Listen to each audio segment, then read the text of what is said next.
Nishiu fait référence aux praxis culturelles des cris de l'abbé James. Faire les choses the Nishiu way veut dire faire les choses à la manière cri.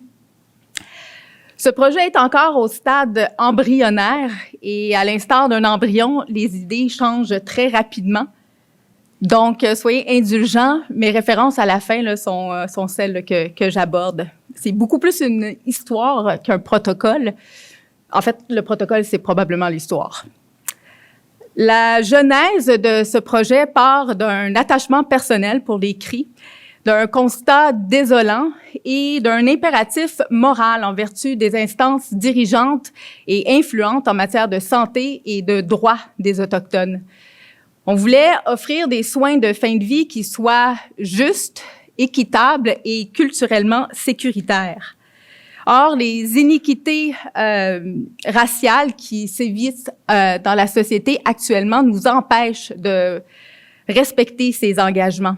Et le statu quo affecte ou a des effets délétères sur l'accès et la qualité aux soins de fin de vie qu'on offre aux peuples autochtones, y compris les cris de l'abbé James. En principe, je devrais rien apprendre à personne en disant que les ambitions colonialistes ont laissé des traces indélébiles sur la culture et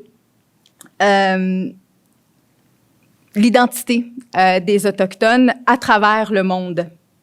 On pense que les événements qui ont jalonné l'existence des Autochtones d'hier à aujourd'hui ont pu aussi reconfigurer et dénaturer le mourir chez les cris. On pense aussi qu'une meilleure compréhension de ces changements pourrait avoir un effet sur la prise en charge et la qualité des soins qu'on offre à cette population. Cependant, il existe très peu de littérature à ce sujet et quasiment aucune donnée qui nous permettrait de confirmer ou d'infirmer cette hypothèse auprès des cris. Ce désert de connaissances n'est pas tributaire d'un manque de savoir, mais plutôt le symptôme d'un problème systémique beaucoup plus large. Les disparités en matière de soins de fin de vie entraînent des souffrances inutiles pour nos patients autochtones et leurs proches.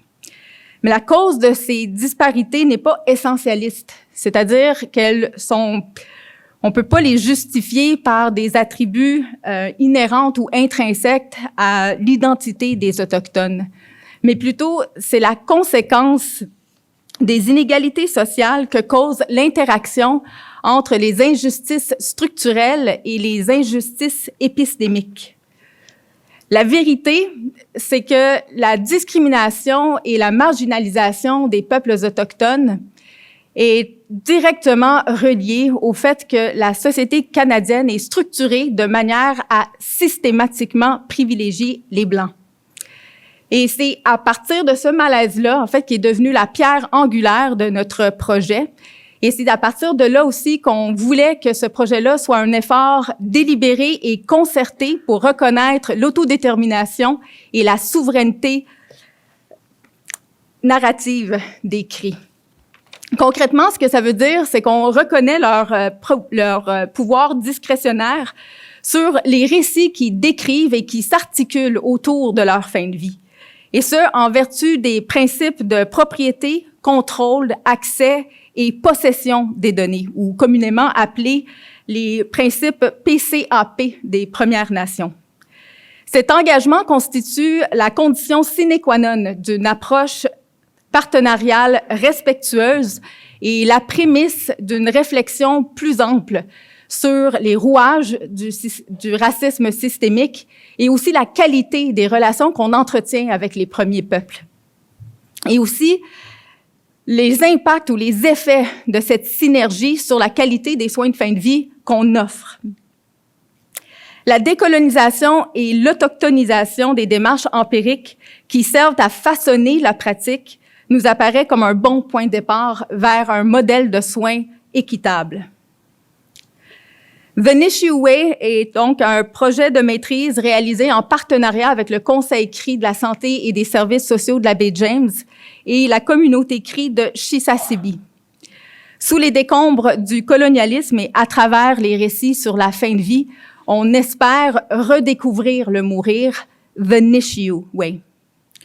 L'issue de cette exploration pourrait non seulement pallier au manque de connaissances qui existent à ce sujet et aussi alimenter les décisions subséquentes par rapport aux soins de fin de vie offerts à cette population, mais on espère surtout qu'elle pourrait favoriser la réappropriation de ce passage émis, les soins de fin de vie, par et pour les cris de l'abbé James.